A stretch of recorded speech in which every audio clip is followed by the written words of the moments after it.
Bueno, como sabéis, estamos en Málaga en parte para recordar, en gran parte vamos, para recordar la figura de Marjorie Grace Hutchinson, que es una historiadora del pensamiento económico que hizo mucho para recuperar la llamada Escuela de Salamanca, ¿no? Más bien hizo un gran esfuerzo por recuperar el pensamiento económico y no solo económico español. Y para eso tenemos con nosotros, para hablar de Marjorie y para hablar de todo esto, a León Gómez Rivas, que es doctor en Historia Moderna y doctor en Economía por la Universidad Complutense, es profesor de la Universidad Europea de Madrid y es autor de varios libros, como por ejemplo Campeones de la Libertad. Y nada más, sin más, pues te doy paso. Muy bien, pues muchas gracias. Es un gusto estar en esta universidad de verano que es recuperada, ¿no? Reload. Y con mucha gente joven, que es lo que necesita el instituto. Chicas también, que esto siempre decimos que hay que equilibrar, no en plan tonto de este moderno, no de las paridades, sino por pura cosa de, yo qué sé, de sentido común, ¿no?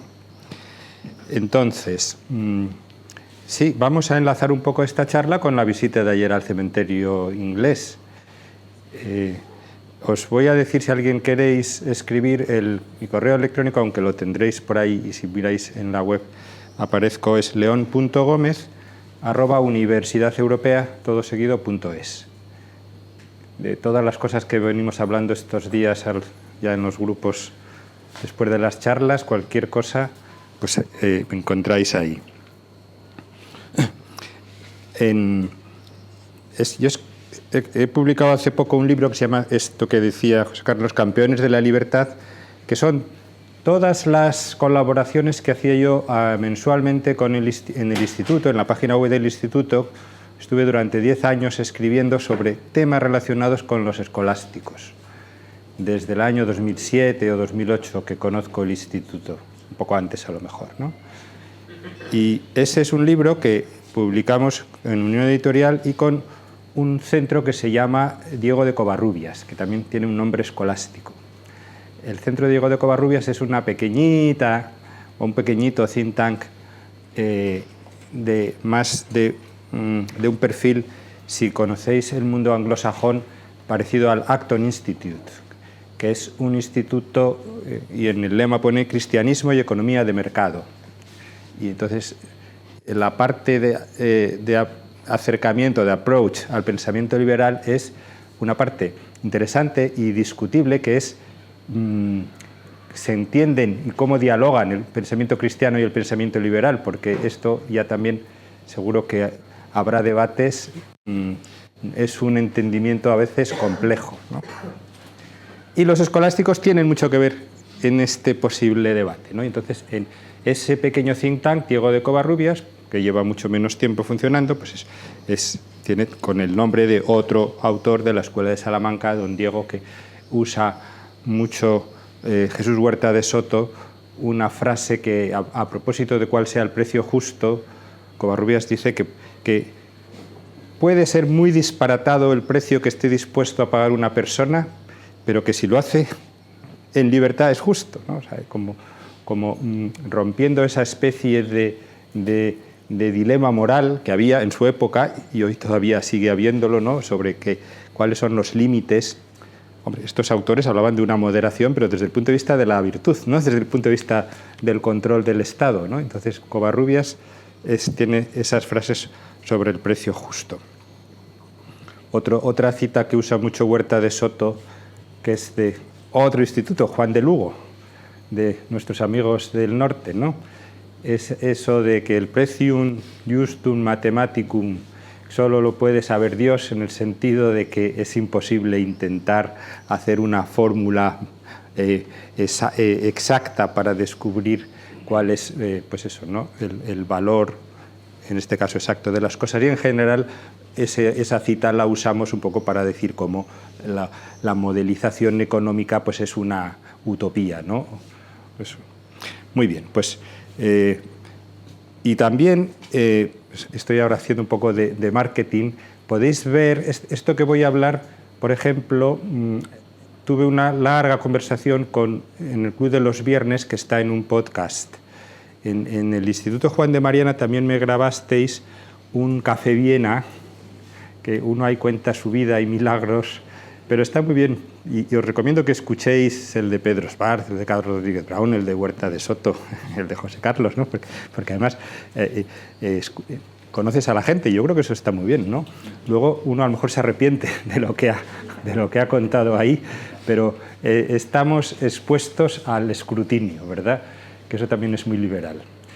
Y luego también he viajado a la Universidad Francisco Marroquín pues 6 veces o así, a veces yendo a hablar a la propia universidad o coincidiendo con esos encuentros Liberty Fund, que a veces tenían allí la sede en una preciosísima ciudad que se llama Antigua, que es la antigua ciudad de Guatemala, y ahí también han grabado cosas me han grabado cosas sobre la Escuela de Salamanca. En la Universidad Francisco Marroquín, antes de que llegase Gabriel Calzada, ya tenían mucho interés por los escolásticos. Y allí hubo un rector que se llamaba y que falleció, Giancarlo, Ibargüen, Giancarlo, un ingeniero, pero un señor que se había dado cuenta que las raíces, pues eso, primigenias del pensamiento económico estaban en estos doctores, ¿no? Y ellos allí hasta lo han materializado en forma de un puente. Hay un puente que se llama Hugo Grocio, y esa fue mi tesis en la Universidad Complutense. Hugo Grocio es el enlace entre los escolásticos españoles y el mundo anglosajón. Entonces ellos tienen, entre la Facultad de Ciencias y la Facultad de Letras, tienen el puente Hugo Grocio y tienen una iconografía de estos autores muy bonita, y en Antigua, la universidad está en la ciudad nueva de Guatemala, ¿no? Y en la antigua ciudad de Guatemala, la Universidad Francisco Marroquín tiene una casita colonial, perdón, que se llama Casa Popenoe, que también tiene un entorno y una iconografía muy escolástica. Todo esto, con el paso del tiempo, pues ojalá podáis ir allí a conocer tanto la universidad como en la Guatemala moderna como en la Guatemala antigua. Bueno, aunque en Madrid sabéis que han abierto una sede, la Universidad Francisco Marroquín, que tiene algunos cursos, en fin. La verdad es que han tenido mala suerte porque ha coincidido con toda esta pandemia de los demonios y todos los viajes que estaban pensadas sobre todo para que viniesen muchos alumnos de Guatemala, ¿no? Entonces todo eso está parado. Pero bueno, nuestro instituto yo soy socio del instituto, por eso también me siento, formo parte, ¿no?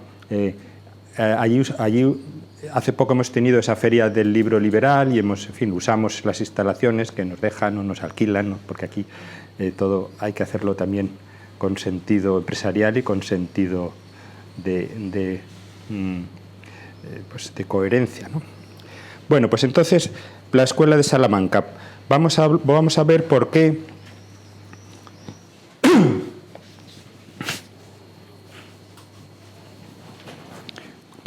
muchos liberales y en cierta medida liberales con una educación austriaca, porque son los liberales austriacos los que hablan de las raíces escolásticas de ese pensamiento económico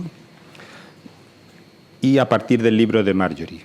Pero antes voy a hablar, y además voy a dejar eso para el final, ¿no? Bueno, no sé, veremos a ver si queréis que podemos parar y discutir en algún momento alguna cosa o al final, o levantar la mano y vamos hablando, no me importa, porque tampoco tenía así una charla muy académicamente preparada, ¿no? Entonces yo quiero hablar muy brevemente dónde surge la Escuela de Salamanca y esa segunda escolástica. Voy a ir primero por el lado político, que quizás en nuestros entornos se ha hablado menos, siempre hemos hablado del pensamiento económico, y después ya terminaré con el pensamiento económico. Y si da tiempo podemos discutir también sobre esa dificultad de entendimiento entre economía de mercado y cristianismo, o podemos discutir sobre cómo los austriacos pues a veces también van más allá de lo que estos autores realmente quisieron decir. Por ejemplo, pues no sé, hay temas que generan tensión, ¿no? Los escolásticos admitían límites para los derechos de propiedad. Desde el punto de vista de la moral cristiana, pues hay una cosa que se llama la extrema necesidad, y como un factor que permite que tú puedas robar algo que no te pertenece, porque te estás muriendo de hambre. Y entonces, desde un punto de vista teológico, filosófico, moral, es mejor que vivas a que no adquieras algo que no es tuyo, ¿no? Pero claro, son situaciones que en el concepto en el que ellos se las planteaban, muy extremas, y que no significan que no se respete el derecho de propiedad. Lo que sí dicen, y eso también es una argumentación más teórica, decían, ya, pero es que el derecho de propiedad no es un derecho absoluto y primario, es un derecho secundario, o ellos llaman de gentes, ¿no? Esto a nosotros, o yo como lo veo, y esto pues lo he discutido mucho, ¿no?, con todos así los austriacos más de derecho de propiedad privada a muerte, en fin, son cosas que en el ámbito teórico a lo mejor pueden generar problemas, pero luego en el ámbito práctico, la situación en la que verdaderamente tú puedes decir, mira, esto se puede conculcar el derecho de propiedad porque se está muriendo de hambre, son escasas, son muy pocas, y hoy en día mucho menos que en aquellos tiempos, ¿no? Bueno, entonces iba a deciros, primero, ¿qué es esta segunda escolástica? Pues fijaos, o Escuela de Salamanca, tiene varios nombres, Escuela de Salamanca, segunda escolástica, escolástica tardía.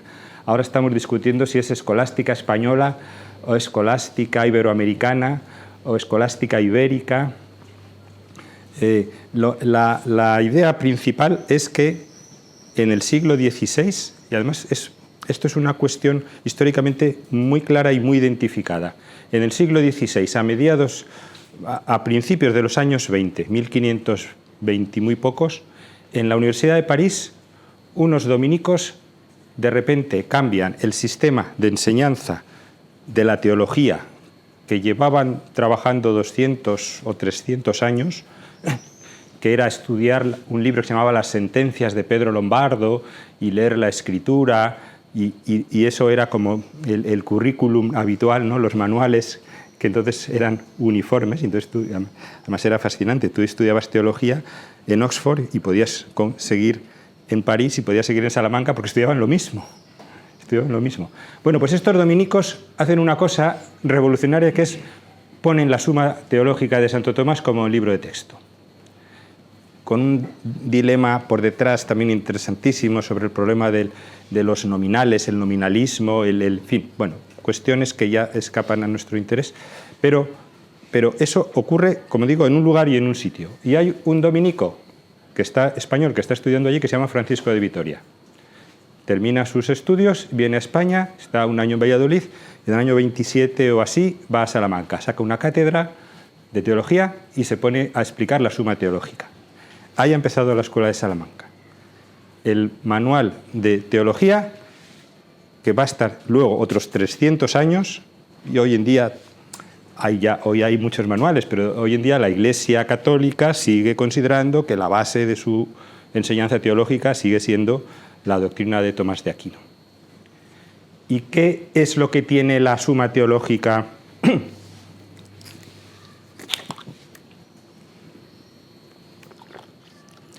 que nos puede interesar a nosotros?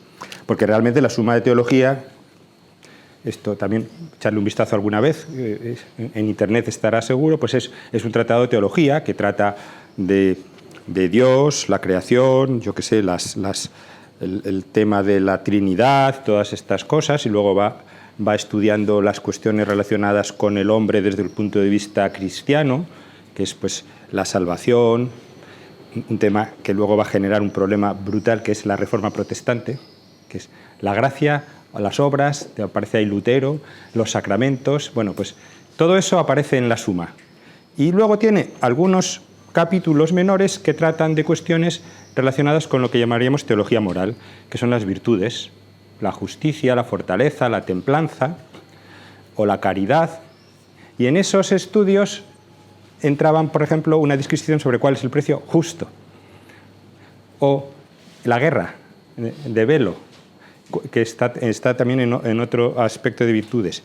Y todas esas cosas, cuando estos teólogos las estudian, de repente pues dicen, claro, pues entonces vamos a ver cómo es el precio justo y cómo son los precios y cómo se forma eso, ¿no? El valor de los bienes, y empiezan a estudiarlo. O he hablado del tema de la guerra porque también es una cuestión que en ese momento va a ser muy importante, que es las relaciones internacionales, o el problema, que enseguida diré, de la conquista española de América. ¿Con qué derecho pueden los españoles hacer guerra en esas Indias recientemente descubiertas, ¿no?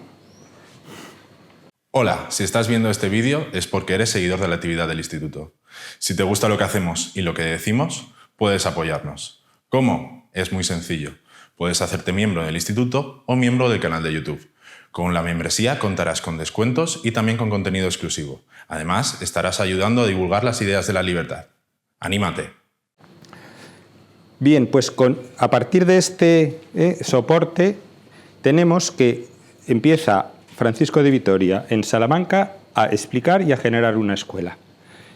Esto sucede también simultáneamente con un momento en el que, estábamos diciendo, España descubre América y se empieza a plantear pues, un debate, además un debate que esto, pues bueno, me escucharéis varias veces esta idea de ser orgullosos, ¿no?, de nuestra historia. Aquí también veo alguna cara que sospecho que sea iberoamericana y con lo cual vamos a dialogar con nuestros hermanos iberoamericanos que en ese momento eran españoles, o sea que eran hasta las Cortes de Cádiz, un ciudadano de Bogotá era tan español como un ciudadano de Albacete. ¿Dónde está el amigo de Albacete que no le...? Bueno, pues... Y entonces se plantean, y Carlos V se planteó alguna vez decir, bueno, estoy haciendo bien conquistando las Indias, o debo retirarme. Y le dicen, bueno, un momento, es mejor que vayas porque eso lo has dejado a medias, hay que acabar un poco de civilizar, que es una palabra que suena como... así como un poco de imposición, ¿no? Pero civilizar es crear ciudadanos y crear ciudades. Es una cosa absolutamente honrosa, ¿no?, y honorable. Bueno, pues en ese entorno Vitoria escribe y explica unas charlas que se llaman relecciones, que junto a sus lecciones habituales que daba en su cátedra, los catedráticos tenían obligación de una serie de veces al año dar una lección extraordinaria. Y Vitoria empieza a dar dos relecciones que primero, las más antiguas, por eso he empezado por el tema político, tienen que ver con el poder civil. ¿Cuáles son los límites del poder? ¿Y cuáles son las razones que justifican el poder? Esto es una reflexión que yo me imagino que él estaría dándole vueltas a partir de lo que acabamos de decir, dónde está la justicia en la conquista de América. Porque fijaos también cómo somos los españoles, al poco de estar allí tenemos a un Bartolomé de las Casas que empieza a hablar de la destrucción de las Indias, ¿no?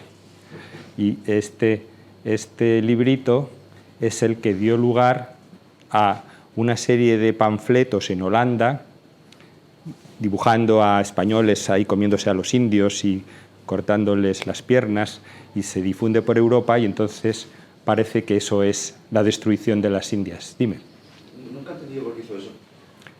Bueno, pues porque estos señores frailes tenían una inquietud honesta y creo que además obligatoria de entender que hay que tratar bien a todas las personas. Ahora bien, esto es una opinión mía y muy provisional, esa preocupación que tienen o que deben de tener las personas que tienen, digamos, una especie de obligación pastoral o como queramos llamarlo, a veces puede ser malentendida y puede estar desenfocada. A mi juicio, Las Casas era un señor que tenía la cabeza demasiado alborotada y disparatada, porque Las Casas fue un encomendero y fue un encomendero que trató a los indios naturales, a los nativos del Caribe, mal. A lo mejor era un señor que tenía un problema personal con su propia conciencia, o en fin. O sea que la preocupación general, yo creo que te puedo decir que sí, que es legítima. ¿Por qué Las Casas escribe ese libro? Pues eso ya yo no soy capaz de decírtelo. Creo que mi juicio es que no fue un acierto, porque lo que él escribía ahí tampoco era cierto del todo. Hubo abusos. Y tuvimos la mala suerte que Las Casas fue un señor que vivió muchísimos años, 80 años para esa. Tuvimos la mala suerte, pobre Las Casas, ¿no? Pero que si Las Casas hubiese muerto con 40 años, como pasaba con la mayoría de las personas en cualquier viaje, pues a lo mejor todo este lío de la destrucción de las Indias no habría ocurrido, ¿no? Esto en historia es una trampa, porque no podemos decir lo que no ha pasado, pero es así. Y tuvo unas famosísimas controversias. Fijaos hasta dónde los reyes españoles estaban preocupados por el tema de la justicia, que hubo varias... Carlos V fue a escuchar a Vitoria, a Las Casas, no, a Salamanca. Y Felipe II, o Carlos V, ahora no me acuerdo por la fecha que sea, montó un debate en Valladolid para que unos teólogos de una opinión y otros de otra discutieran sobre qué se estaba haciendo en las Indias, que se llaman así las controversias de Valladolid, que tampoco fueron muy acertados los que debatieron, porque eran, por una parte, Las Casas, que ya estaba con su empanada, digamos, sobre la destrucción de las Indias, y por otro lado había un señor que se llamaba Ginés de Sepúlveda, que era un humanista muy culto.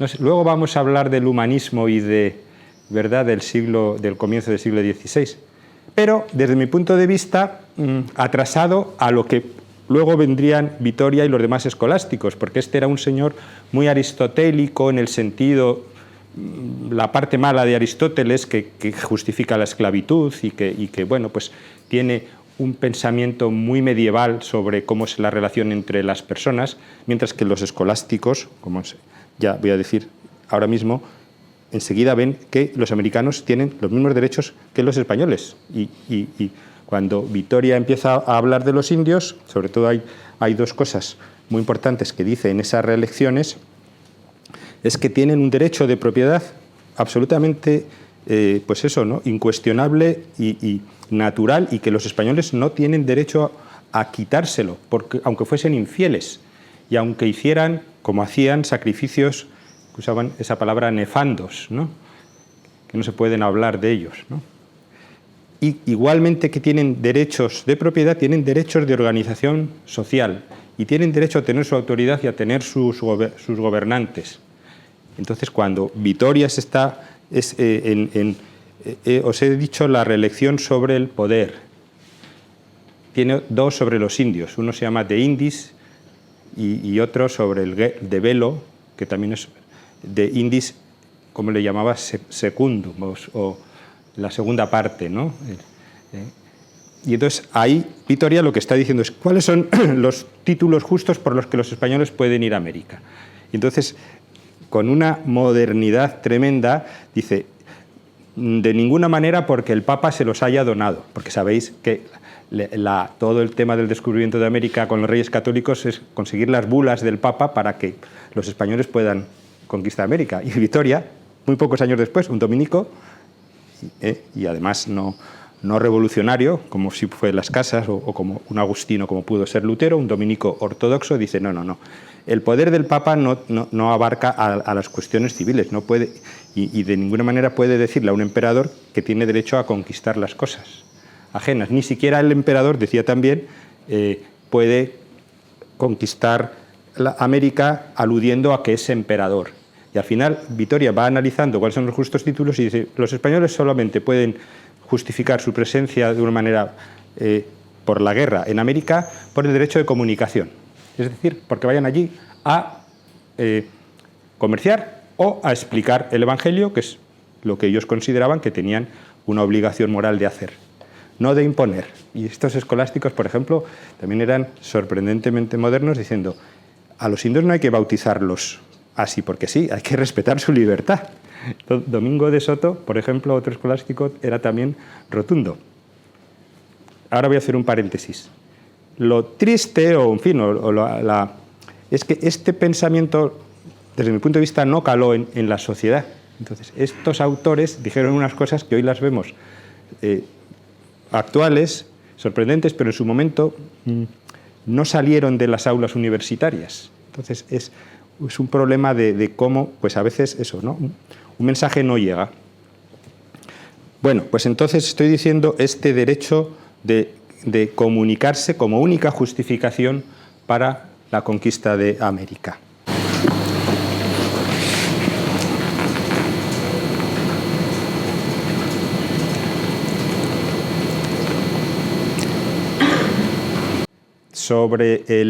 Siguiendo sobre el tema político, después os he hablado de Domingo de Soto, después de Vitoria. Domingo de Soto es el discípulo inmediatamente posterior a Vitoria, era dominico como él. Os he dicho ya que tenéis que ir a Guatemala, Dios mediante, si es posible. Es más fácil que vayáis a Salamanca, esto sí. No hace falta tanta inversión ni tanto tiempo. Entonces, si vais a Salamanca tenéis que ir a ver, por supuesto, la vieja universidad, en donde en las aulas pues ahí está la sala, les ha puesto estos nombres, Francisco de Vitoria, Domingo de Soto. Hay algunas que están prácticamente igual de cuando enseñaban ahí, que lo han puesto, son unos bancos de madera corridos, donde se sentaban ahí las personas, y hay algunas fotos que son muy conocidas, de la época donde se ve a un fraile dando clase y el público sentado en unos bancos que si tú vas ahora ves, dices, pues son los mismos, ¿no? Y allí se sentaban y dictaban, porque entonces la manera de dar clase era dictar propiamente, entonces se copiaba. Esto ha permitido, y en latín se explicó en la universidad hasta Adam Smith en el siglo XVIII. En la época de Adam Smith, en Glasgow, ya empezaron algunos profesores a dar clases en inglés. Claro, sabían latín los profesores y los alumnos, ¿no? Adam Smith sabía también griego y citaba a Aristóteles en griego, ¿no? Bueno, pues en esas bancadas, copiando en latín, se creó esa escuela de Salamanca. Decía, Vitoria no imprimió ningún libro, pero conservamos sus lecciones gracias a muchos manuscritos de alumnos suyos que copiaron. Entonces tenemos, ¿qué hacía Vitoria? Comentar esa suma de teología de Tomás de Aquino. Entonces tenemos los comentarios, la suma tiene 3 partes, que es como se divide la teología en ese libro. Entonces los comentarios a la primera parte, a la segunda parte y a la tercera parte. Además, la segunda parte tiene la primera parte de la segunda parte y la segunda parte de la segunda parte. Esto, que parece un trabalenguas, es muy importante porque todas las cuestiones de justicia están en la secunda secundae, que es la segunda parte de la segunda parte de la suma. Y entonces, esos comentarios los tenemos hoy.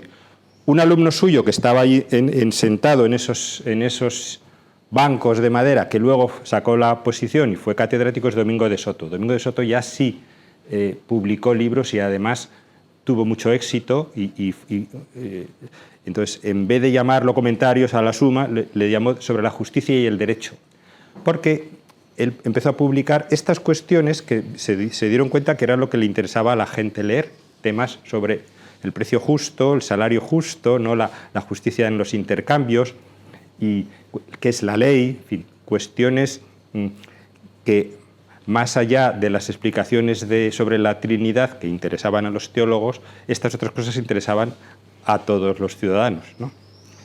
Y fue, Domingo de Soto siempre se cuenta que fue un editor, ganó mucho dinero. Entonces os decía, si vais a Salamanca, id también al convento de San Esteban, que es donde vivían los dominicos y donde siguen viviendo los dominicos, donde está enterrado Francisco de Vitoria. No me acuerdo si Domingo de Soto también está allí, me parece que sí, y algún otro profesor.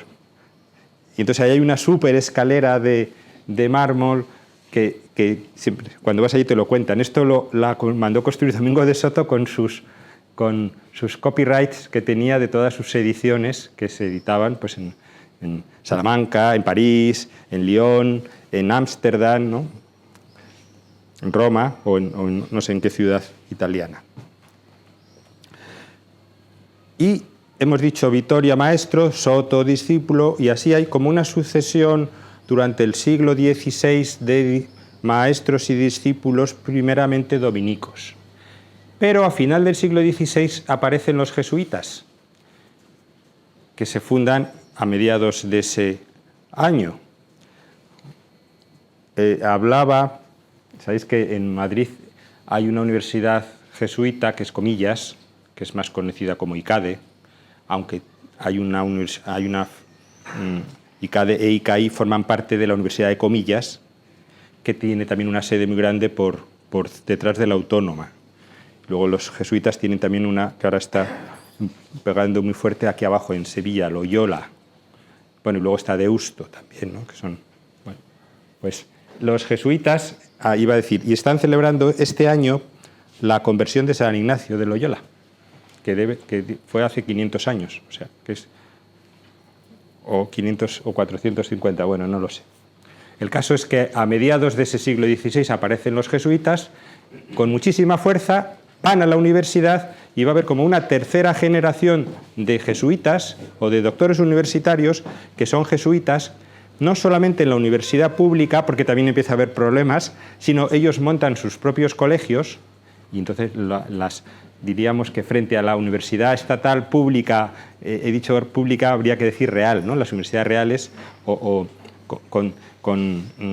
pertenecientes al Estado, a la corona o a la Iglesia, que eran las universidades que hoy llamaríamos públicas, como podía ser la de Salamanca o como podía ser cuando viajan los españoles a América, pues la Universidad de Lima o la Universidad de México, y empiezan a fundarse universidades. Esas son universidades fundadas con patronato real o también puede ser pontificio, ¿no?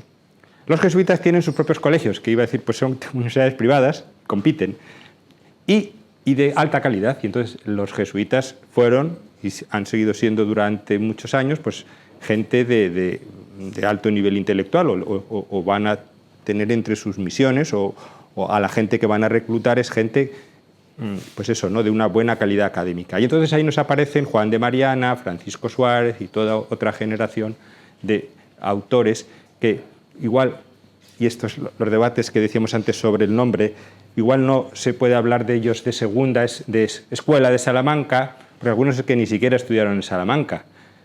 En sus orígenes sí, y recibieron esa educación, o en Alcalá de Henares también. Pero sí, pues podemos llamarlo una segunda escolástica, o sea, escolástica tardía, ¿no?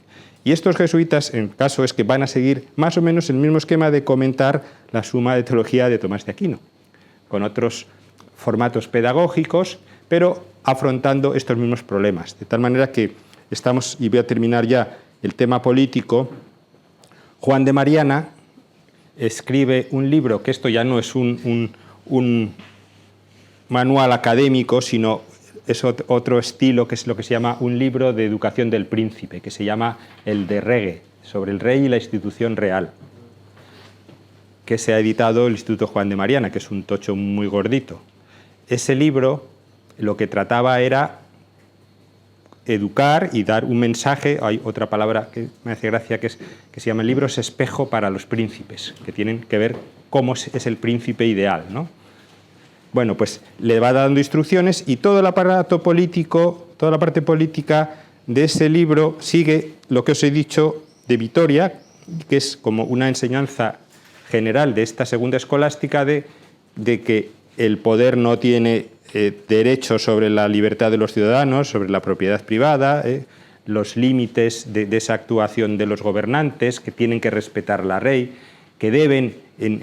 Mariana es muy insistente, y ahora os diré que es una conferencia que tenéis que escuchar, es muy insistente en recordar cómo en España los impuestos se votaban en Cortes y por lo tanto los reyes tenían que admitir el consentimiento de los ciudadanos para votar nuevos impuestos, ¿no?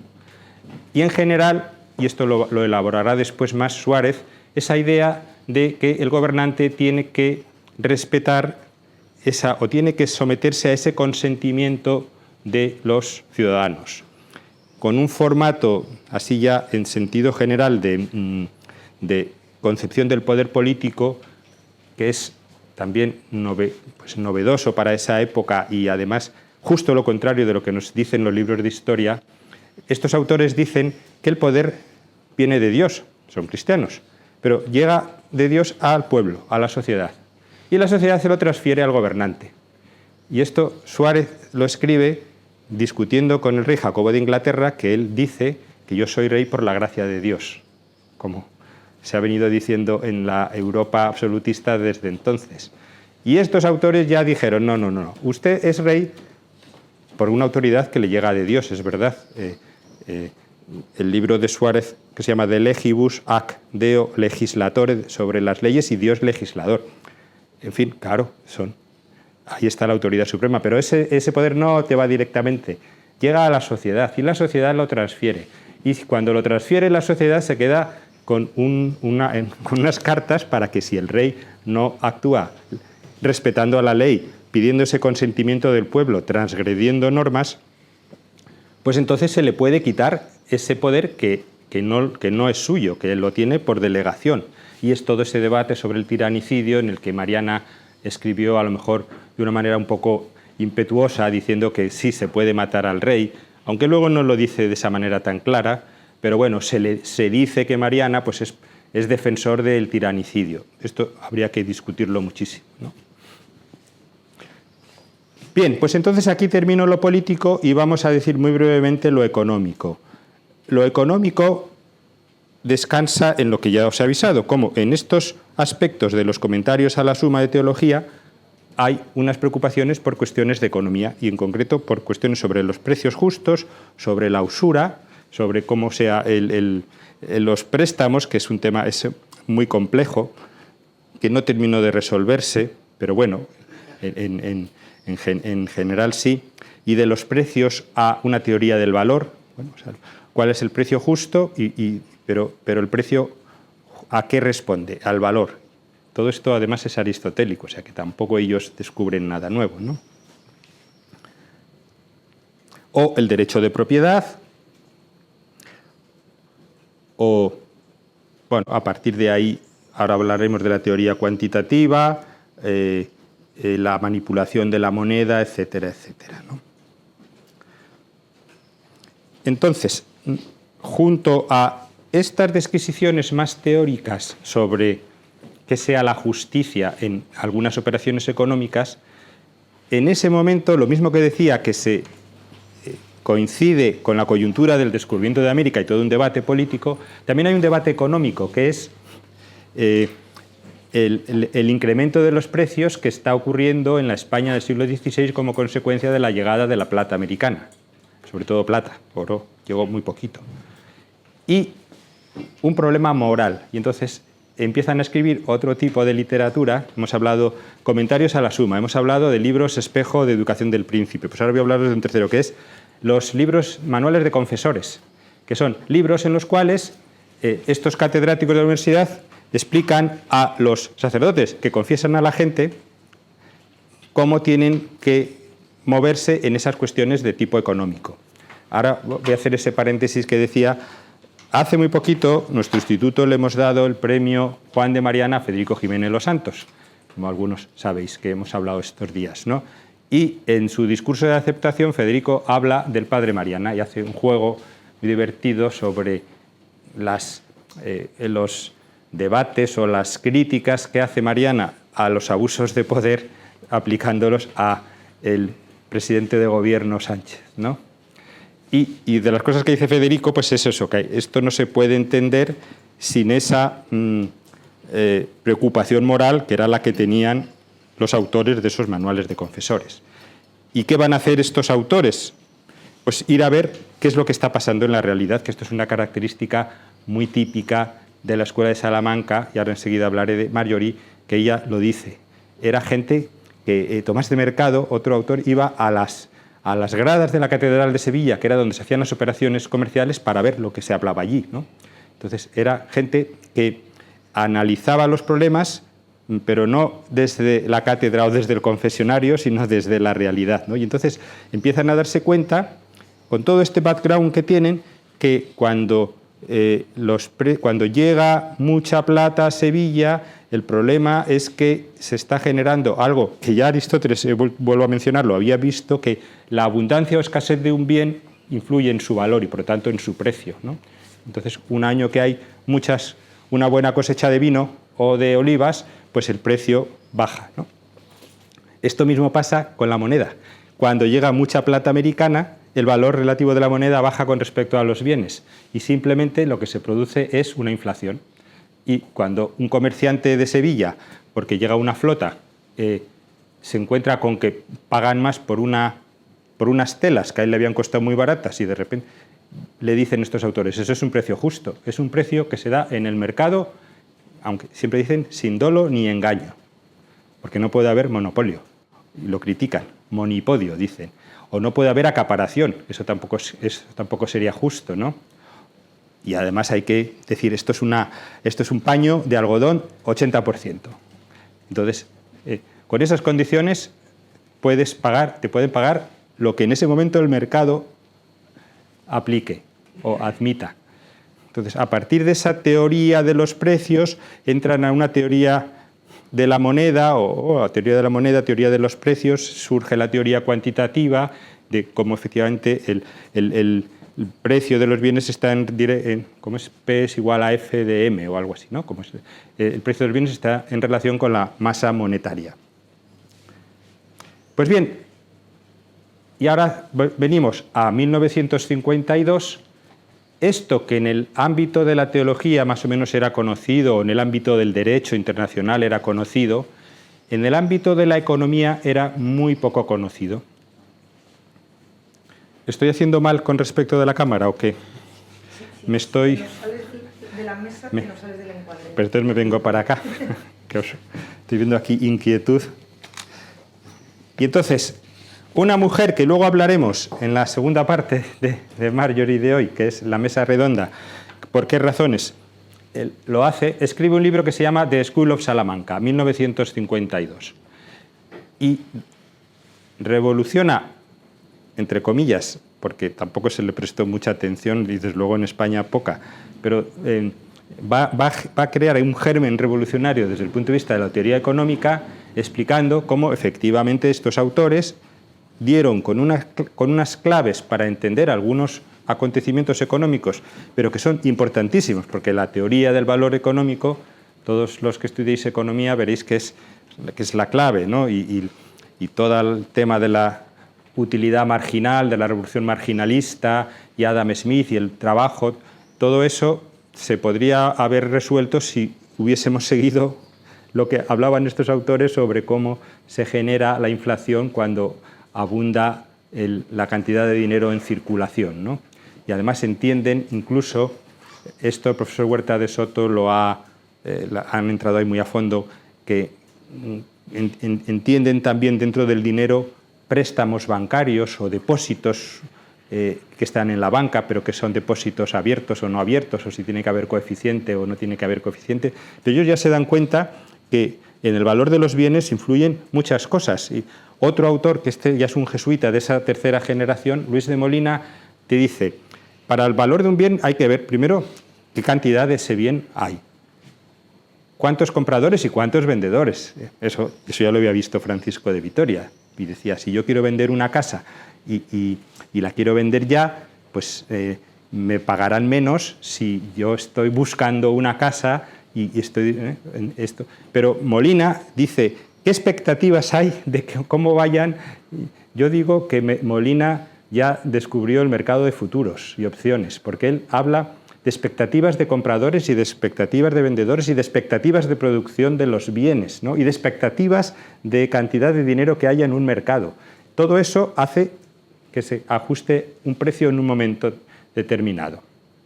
Bueno, pues esto lo explica Marjorie en ese libro, The School of Salamanca, y ella sobre todo a partir del tema de la inflación, motivada por la plata americana, construye todo, más o menos este discurso que os estoy diciendo yo, pues es ese libro, ¿no? Esto luego se enriquece porque la inflación monetaria no solamente ocurre cuando hay muchas monedas, sino que también cuando empiezas a manipular la cantidad de plata que hay dentro de la moneda. Porque claro, si tú, y esto estaba muy bien regulado desde la Edad Media, ¿no? Si tú en un real de plata había X% de moneda de plata, de metal precioso de plata. Si tú lo quitas, esa moneda ya vale menos y entonces estás generando una inflación. Eso es lo que denuncia Juan de Mariana en el Tratado sobre la manipulación monetaria, que lo he traído aquí, ayer hablaba de él. Es un librito, esta es la versión, no tenía la nuestra porque es más gordo, porque está hecho con una letra grande que se lee muy bien. Esta es una versión de Lucas Beltrán, ¿no?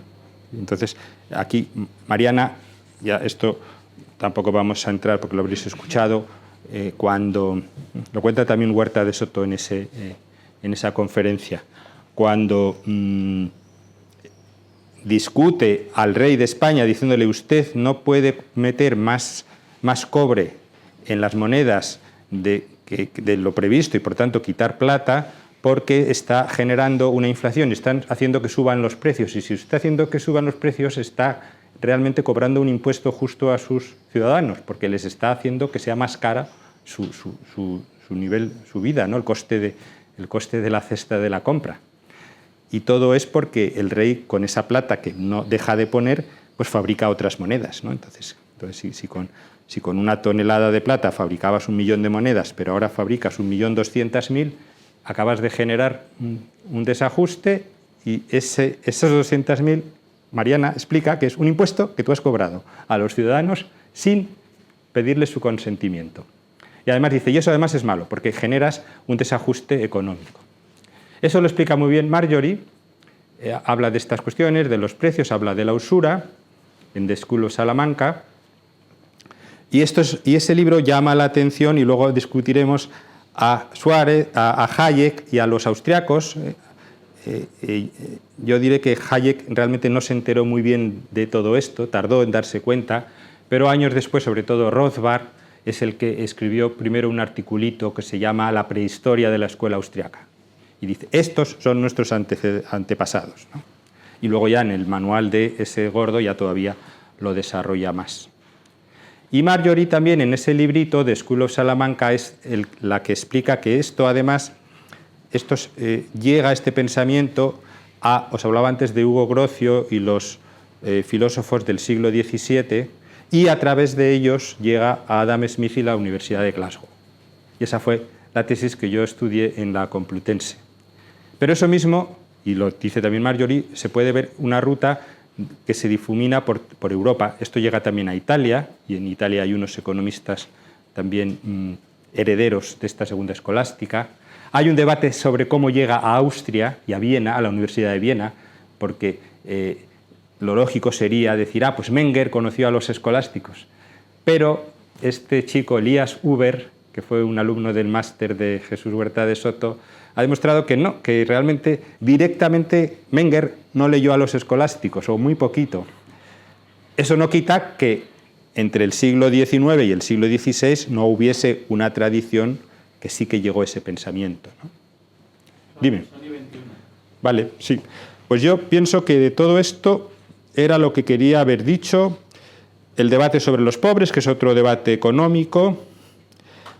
El tema de la banca y la usura y la preferencia temporal, que de ese tema yo no pensaba hablar tanto. O también, si queréis, hablar de eso, de cómo llega o no llega a los austriacos, o en ese otro orden de cosas, cómo esto es recibido hoy en el pensamiento cristiano y cómo estos autores se consideran liberales o no liberales, y cómo pues eso genera una inquietud, ¿no?, cuando se dice el liberalismo, ¿no?, y la economía de mercado.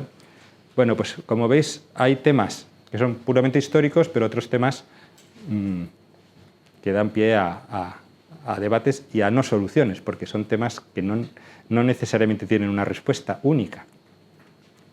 Vale. ¿Hay alguna pregunta? Sí. Dime. Buen día, profesor. Mi pregunta es si efectivamente dijo que la teoría cuantitativa del dinero surgió en la Escuela de Salamanca. Sí. Bien. Y la otra es, dijo que iba a decirnos sobre un documental o un discurso que teníamos que ver. Esto, del discurso de aceptación del premio Juan de Mariana de Jesús Huerta de Soto, que el canal de YouTube de Juan de Mariana. Allí lo tenéis. Más cosas. A ver, ver, una pregunta era por aquí. Sí. Profesor, pues Juan de Mariana y otros jesuitas hicieron pues grandes aportaciones en el sentido, digamos, de libertad económica, teoría subjetiva del valor, etc. Pero quería más o menos en la década de los 80 empieza todo el tema de la teología de la liberación y van como al otro extremo. Sí. Es decir, ¿a qué se puede, es decir, en qué momento se pervierte esa... A ver, lo que no hay es yo creo que en la historia de la Compañía de Jesús no hay una, digamos, continuidad absoluta en el seguimiento de este pensamiento.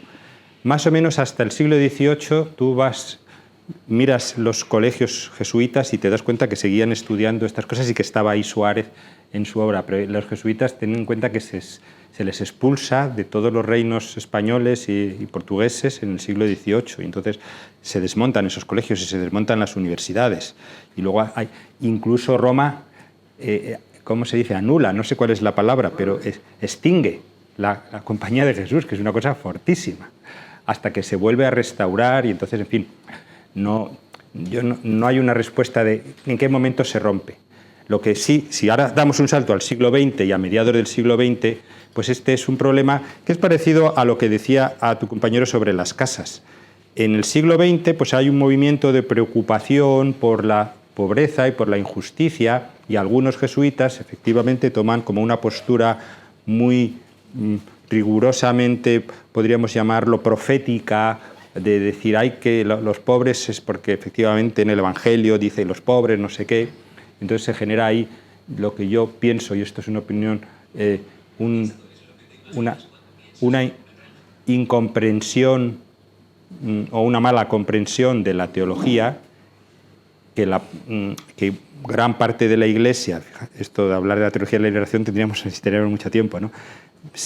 No solo son los jesuitas, gran parte de la Iglesia la sigue, pero yo creo que eso se ha reorientado bastante, ¿no? Entonces ya el sustrato marxista que había detrás de esa teología de la liberación, hay un papa que es Juan Pablo II que dice clarísimamente que eso es otra cosa, o sea, que lo de los pobres es una cuestión de otro tipo, no es la lucha de clases.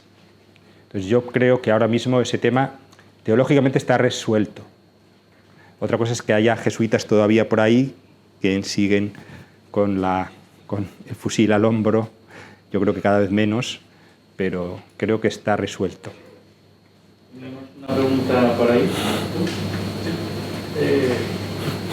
En su opinión, ¿cree que el hecho de que sean religiosos, los dogmas de la Iglesia, se entiende que en el ámbito económico a lo mejor no les afecta tanto, pero me parece que está menos ligado, pero en el ámbito más filosófico, moral y político, ¿crees que afectó positiva o negativamente de alguna manera? Que si a lo mejor no llegan a ser religiosos, hubieran... Bueno, a ver, mi experiencia ha sido hoy así de una manera muy simple y muy campechana de decirte.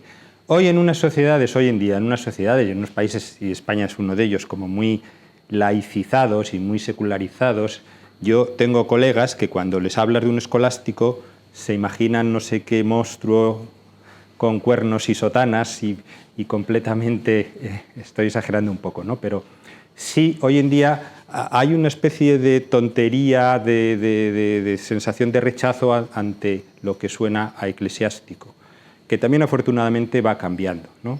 Y en este aspecto, por ejemplo, los anglosajones, o sea, esos tienen muchísimos menos prejuicios a la hora de citar, pues no sé, voy a citar a un jesuita. Entonces, hoy en día en una universidad española probablemente haya gente que se escandalice y que diga, ¿pero qué hace usted si estos son los que todavía creen que la Tierra es plana y cosas así, ¿no? Entonces, eso, el libro de Marjorie ayudó mucho a romperlo, bueno, en el lado de la economía, y tú dices, por otras cuestiones, pues el derecho, la filosofía, claro, la teología, lógicamente, está claro que sí, ¿no? Sobre todo lo que hay que entender es que en ese momento pues eran religiosos los que estaban en las universidades, entonces no puedes pretender entender la España del siglo XVI sin entender esas universidades que eran sitios donde estudiaban religiosos, ¿no? Donde se formaban no solo religiosos, porque había también civiles, pero que esa era la base. Entonces, en fin, el resumen es que hay que romper con los prejuicios y con estas, y en España hay mucho, mentalidades de interpretar la historia y de decir desde nuestra comprensión actual lo que fue el pasado. Aún hay que aprender, sí. Tenemos una pregunta por ahí al fondo. Yo quería preguntar sobre su opinión acerca del coeficiente de reserva fraccionaria, porque se utiliza mucho a los escolásticos de la Escuela de Salamanca, sobre todo a la economía de mercado, para justificar ese problema de doble disponibilidad que luego habla Huerta de todo. Y se utilizan mucho, y era otra época en la que yo creo que no existen instrumentos en los que se eliminaba ese problema de doble disponibilidad, como hoy en día, que tienen las facilidades marginales de crédito y demás instrumentos financieros. No te voy a dar una opinión porque no la tengo. Ese aspecto yo no lo he estudiado ni tengo los datos teóricos para darte una solución o tomar una postura de si sí o si no. Lo que sí digo es que estos autores hilaron tan fino que verdaderamente se puede entender que algunos eran partidarios de coeficientes de caja de reserva fraccionaria y otros que menos.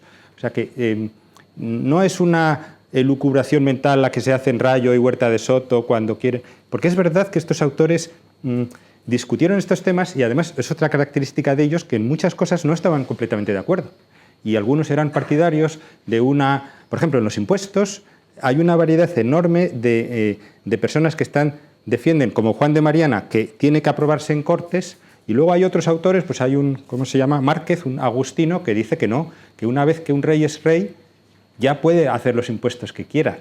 Entonces, claro que puedes encontrarte esos debates, pero yo la respuesta no te la puedo dar. Estúdialos. Otra pregunta para él. Sí. ¿Cuál es la fundamentación de que el padre Juan de Mariana, como he dicho antes, se convirtiera en un presunto defensor del tiranicidio?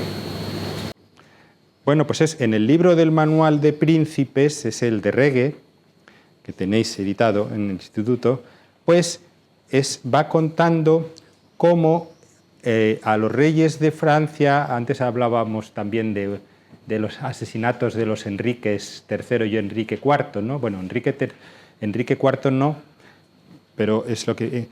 Juan de Mariana cuenta el asesinato de Enrique III y está explicando que en cierta medida pues, es justificado porque si un rey no respeta las leyes o abusa de su poder, tal. Y pone un ejemplo y dice, porque esto que pasó en Francia, y pone un ejemplo diciendo, cosa que estuvo muy bien, algo así dice, con palabras actuales. Y resulta que cuando ya se había editado ese libro, en Francia matan otra vez a otro rey, al siguiente, al Enrique IV. Y entonces, como que todo el mundo, fijaos, le echó la culpa a que Juan de Mariana en un librito había dicho que eso estaba más o menos bien. Y ahora hago un paréntesis. Porque él va explicando que hay un derecho a destronar al rey, pero pone muchas condiciones y dice, ojo, que esto hay que hacerlo con cautela.